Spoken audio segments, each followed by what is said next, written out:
Center drill. It's broken into there. Zoom in on this hole. You see part of it's still in there. If I drill with a regular drill or another center drill in that same hole, what's going to happen is it's like cutting butter with butter. So I have to go something a little bit more aggressive. So I have this 3-flute carbide end mill, which I'm going to just plunge down until I get that high-speed steel tip out. So let's take a look. Switch over, put my glasses on. Safety first. Now, since this is carbide, I am going to be kicking this up to almost as fast as the machine can run. And I don't want to just turn around and ram it in. I'm going to drop this progressively.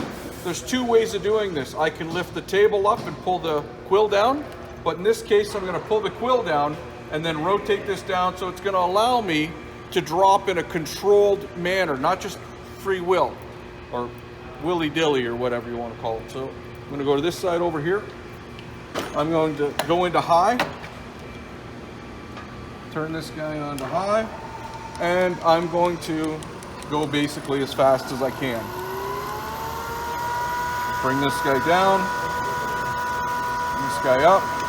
So now I'm going to drop this in a controlled manner. So get in close here, get in nice and close there.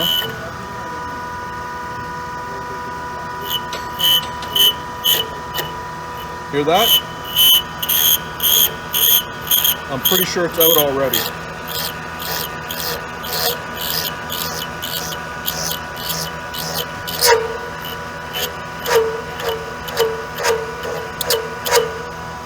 Take a look. Hole's nice and clean. There's no more end mill, no more center drill part in there. And that is basically how you remove the tip of a broken center drill. You have to go in with something harder than what this material is. This is high-speed steel. This is carbide. If I just went and plunged in, what would happen is I would end up breaking this. So I went in at a controlled manner. Thank you. I hope you get some additional information out of this video. Have a nice day. Okay, we're almost done.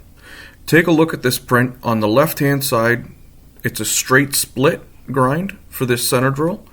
These are extremely weak. Avoid these at all costs.